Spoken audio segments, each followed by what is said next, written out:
Do you ever feel stuck? The alarm goes off and you think, is this really my life? Do you wish you could douse your relationships or your career or even your business with rocket fuel and throw a match on it? End the blah once and for all. They either launch or they burn up and you get to start over. I've been there and I see you. I'm Ben Walters, an entrepreneur, pastor, coach, and consultant. If you're ready to get unstuck and ignite your super pumped life or business, I'll give you the rocket fuel and the match. All you have to do is light it.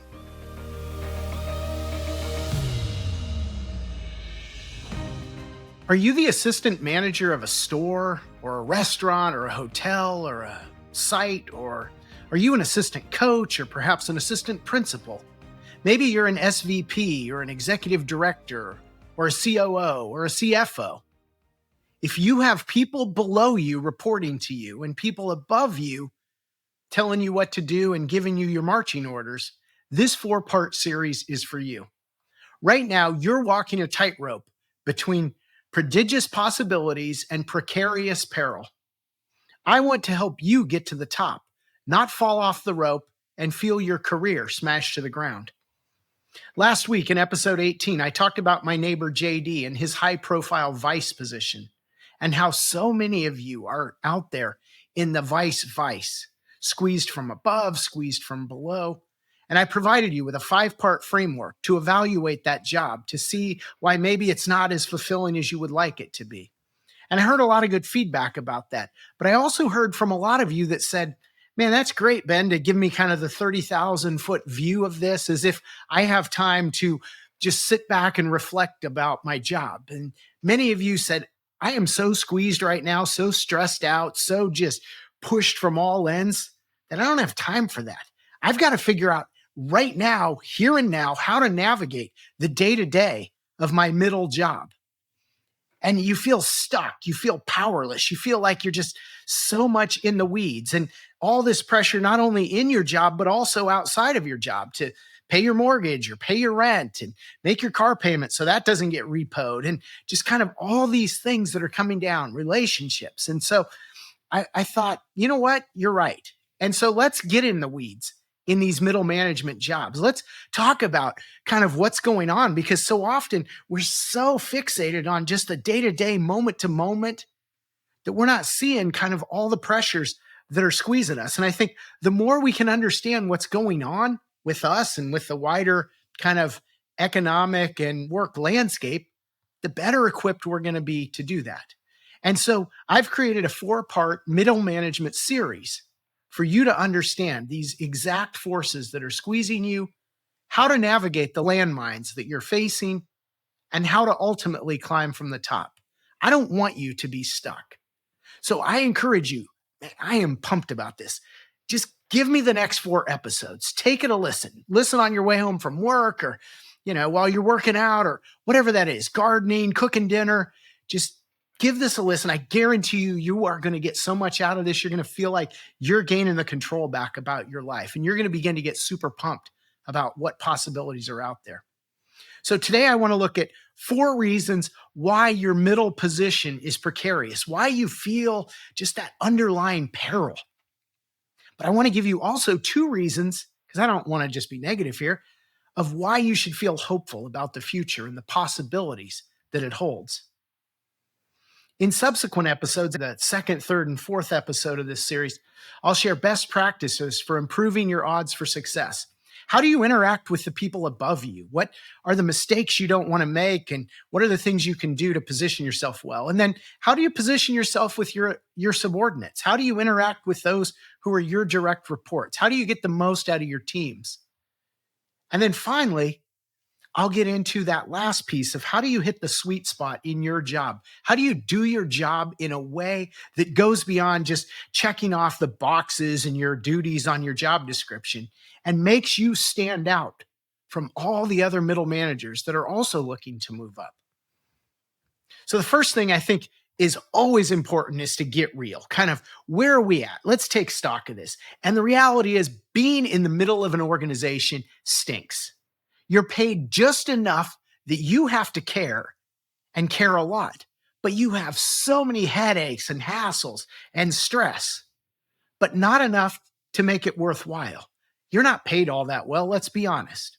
And you have a little bit of authority, but not enough to really shape the organization or set the course for things. Many of you I talk to, just this word comes up again and again, powerless. I feel powerless in this middle job. I just feel like I'm kind of navigating things and I really haven't been trained up and I don't have a lot of authority and I'm just kind of adrift out there. And you think about it and you start to operationalize that. Well, most of the people below you, right, that report to you were probably hired by someone else, right? Probably HR hired them. It's unlikely you had the direct hiring capabilities of your team. Or maybe you inherited them because you've come on and they were already there. And not only that, you're in an organizational structure that you didn't design.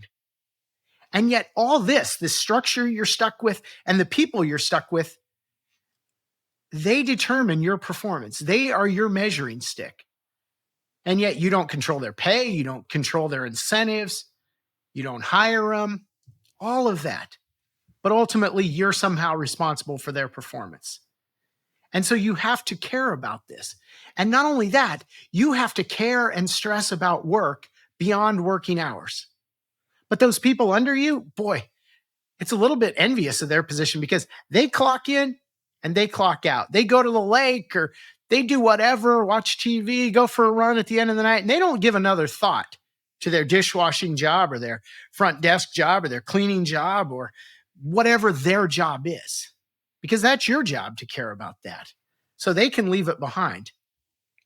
Here's another real kick in the pants if you're in middle. Some of the people reporting to you make more money than you do. In many restaurants, the servers and the bartenders make way more than the manager or the assistant manager that they report to.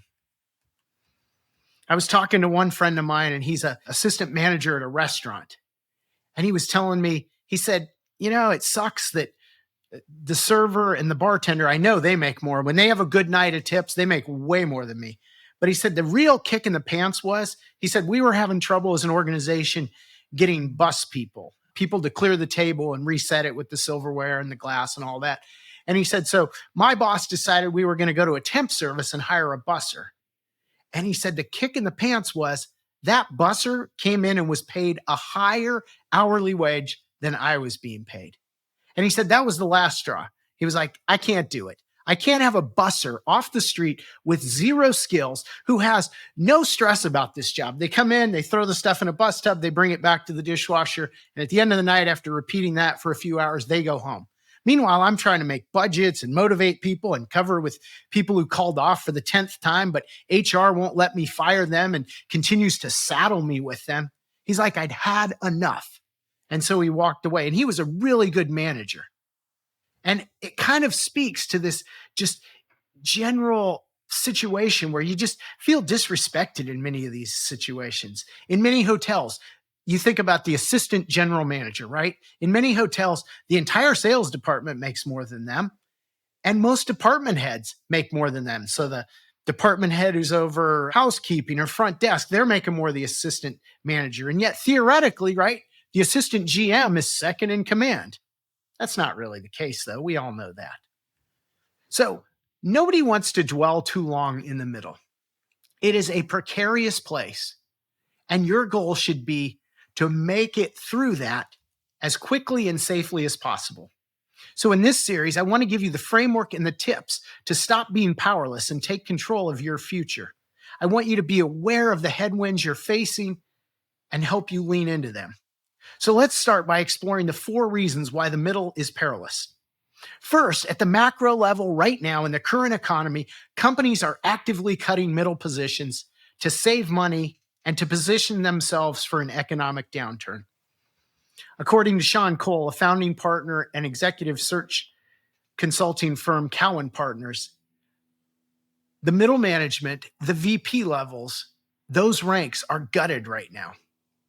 Forbes magazine recently cited a study that 44%, that's almost half, of all companies have made significant cuts to their middle positions. So just in general, people are making their organizations a little more lean, and those cuts are the easiest in the middle. And so that's what's been happening. And you may have felt that in your organization. Maybe there were 5 of you doing what you do, and now there's 4 or 3 or 2, or you're the only one left. So these are bigger things. So that's the first thing, these kind of macro cuts. Second thing is AI. Companies are testing or piloting what their organizations would look like if AI takes on a bigger role in middle management. Well, and this is across, it's also at the top and bottom, but the middle seems to be where they're focused right now because these decisions are made by the top. So they're obviously not going to AI themselves out of a job. And a lot of the positions at the bottom, we're still not there on the technology for how to have a AI do particular low end positions. So the middle is kind of the sweet spot, right? And we are just at the infancy of the AI wave. That is just beginning to form that wave on the employment landscape. But not surprisingly, who's leading the way on this? It's tech companies, Google, Meta, Amazon. They are on the leading edge of this revolution. And these 3 companies recently eliminated thousands of mid-organization jobs. So you may be a mid-level employee in a hotel chain or a restaurant or a retail location, and you think, oh, everything's status quo. They haven't done that to me. But I can almost guarantee you that somewhere in your organization, they are testing that. So you may be in Des Moines, Iowa, and your position is fine, and it's the status quo. But the reality is they may be testing AI in your position in California or in Texas or in some other part of the country. And as soon as they figure that out, if they think it's working and it's viable, guess what? They're going to roll that out company-wide. And so we've only begun to see this AI at the center of middle management. So you've got the macro level cuts, you've got AI as the second wave of cuts. And the third thing on a micro level, you are the easiest scapegoat when things aren't going well at the top. Your organization has a bad quarter or a bad review. You are in the perfect position to be cut. You represent the perfect top level solution to failure because you serve as one part scapegoat and the other part cost savings. So a top level person can say, well, Tim wasn't performing all that well. And I just feel like, we can right size the company a little bit if we save that 50 grand or 100 grand or 200 grand or whatever your pay is. So win-win, right? For the top, not a win-win for you because you're out of a job. And then we're back to that. How do you pay your mortgage or your rent and not get your car repossessed? So you're an easy scapegoat. Think about why you're in your position. Maybe you're in your current position because your predecessor was scapegoated for organizational failure. Think about who you replaced. And if they were scapegoated, guess what? Pretty good chance you're going to be scapegoated. One of the assistant positions I feel the most sorry for, and I'm a big sports fan, is the assistant coaches in professional sports. Because if the head coach has a down year, guess what? They go in and they have this big meeting with the owners, and the owner's like, yeah, we got to shake things up. Their only move short of firing the head coach is, all right, let's let the assistants go. And so all of a sudden, your offensive and defensive coordinator who've performed really well, they've got to go because someone has to be scapegoated, right? The funniest one is in baseball when the coach is the manager is a little bit on the hot seat, and all of a sudden, the first and third base coach are like fired. And you're thinking, okay, yeah, this season was 12 games below 500 because the first base coach didn't do his job well. We didn't steal second enough times. I mean, come on, really? First base coach, let's be honest, is the guy hands you his batting gloves and then puts on his little mitt to slide into second, right? So you're really not at fault. But that's a position they can scapegoat. And that happens in so many organizations. Or you hear these phrases, we just needed to shake things up, or the message was getting a little stale. Important to get some fresh voices in the room. How many of you have heard that? Does any of this really make sense? No, it doesn't. But it's the whole scapegoating thing. And the peril in the middle also happens in addition to the scapegoating at this micro level when you have an insecure leader at the top. And boy, this is a big, big problem. There's a guy I really like to read. His name's Jack Barsky. He's a former KGB spy. And that right there is just cool enough, right? But he's also a business mentor. And he recently had this incredible LinkedIn post about how the top leaders in organizations are sabotaging the people just below them. That's you. He says, there's no middle ground. I've seen it too many times. A divisional GM hires a world class operator, then sabotages their authority. A strong CEO brings in a seasoned COO, then just undercuts them at meetings. An SVP hires a proven leader, then second guesses every move they make. Barsky continues, a CEO fired his best hire, not because that exec failed, but because the CEO felt threatened. He couldn't admit it at first, said it was a, quote, culture misfit, said the exec wasn't aligned. Well, you've heard that before. Said he needed someone more adaptable. But when I pressed him, the truth spilled out. He made me feel replaceable. So you've got to be careful because there are a lot of bad, insecure leaders at the top of organizations. And if you start making them feel threatened or the sun starts shining too brightly on you, some of these insecure leaders, instead of saying, wow, I'm building up my organization, because good leaders want the best minds. A really good leader wants people smarter than them all around them.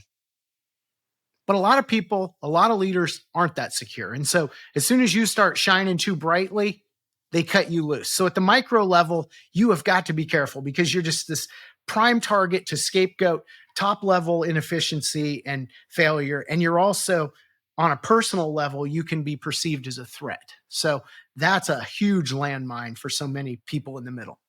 And fourthly, the middle is perilous because the meat grinder you operate in makes you susceptible to burnout, anxiety, depression, strained or broken relationships outside of work, divorce, even suicide. The suicide rate, if you look at the three stratas of organizations, top, middle, and lowest, suicide rate far and away the highest in the middle. It's part of what I talked about. It's feeling no power over what you're doing, and yet just that squeeze, that crunch, and having no skills to be able to do your job. I was talking to one high-level executive recently, and he confided at me that the top just keeps heaping more and more and more responsibility on him, but doesn't provide any additional resources to accomplish the tasks or even any more compensation for the work he's doing. And so this mid-manager tries to get more efficient, tries to push his team harder, tries to do better with technology. But you can only squeeze that so hard, so far. And in the end, the heaps of extra work just continues to encroach more and more into his days. He said, I go in earlier, I stay later. I'm working more and more and more on weekends. Half my PTO now and vacation time, I don't even use it because this organization just keeps throwing so much.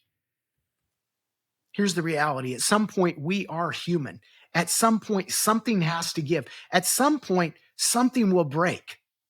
Is it your mental health? Is it your marriage? Is it the way you do your job? Is it your parenting relationships? Or is it something else? Because you're not a robot. You are a human being and you operate in a perilous state as a middle employee. So that's kind of the downside, the negative, what you're walking through, the minefield. Some macro changes that are cutting positions, AI, which is really hard, micro changes where organizations are going to scapegoat you. And then just this fourth thing, which is more your internal, is just you get squeezed so hard you eventually implode and you walk away. But here are the possibilities. The first thing is, and this is a good sign, 10,000, this is a staggering number, 10,000 baby boomers are retiring every single day. And that is expected to happen. This is in the United States for the next 5 years. Now, not all these people, the 10,000 a day, are the top level leaders in their organizations, but man, a lot of them are, which means a lot of the top chairs, a lot of them are going to be open and they all need filled. And then the second bit of good news, because those four things we talked about that are why your position's in peril, those four things are shrinking the number of people in the middle to some of the lowest levels we've seen in a long, long time. So you got people retiring, and then because of market contractions, AI, bad bosses, retirements, and resignations, there are fewer middle employees that are positioned to move up to the top chairs. So there's less competition. That's good, right? People leaving, less competition to take their positions. Now, the reality is there will always be strong competition to ascend to be the top leader of an organization's. But right now, organizations have increasingly weak benches. So if you can avoid the landmines of leading in the middle of your organization and create a strong body of results, you could soon find yourself perched in the corner office. That should make you super pumped. Which brings me back to the two words for those of you in the middle: peril and possibility. Your middle job is in peril, but if you embrace the possibilities, there is a bright future for you ahead. I want to help you figure out how to move up. And therein lies the opportunity. Therein lies the gold. So I would encourage you, if you are in a middle position and you want to talk specifically, get intentional about taking control of your career and figuring out a game plan. I would love to collaborate with you. I would love to help you move from the middle to the top in your career. Just book a free complimentary 30-minute exploratory call, and let's dig into this a little bit more. I would love to learn more about you and to help you get from where you are to where you want to be. Tune in next week for part 2 of our Moving Up from Middle Management series, when I share tips from the top on how not to tank with your top leader.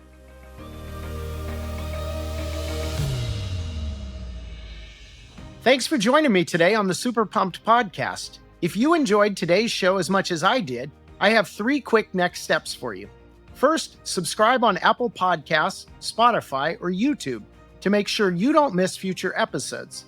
Next, leave me a review in your podcast app and tell your friends about the show so others can find and benefit from the Super Pumped community. And finally, to put the ideas from today's show into action, visit us at superpumped.com to view the show notes, book a complimentary consultation, or take our free business launch readiness assessment. Keep well, and I'll see you next time.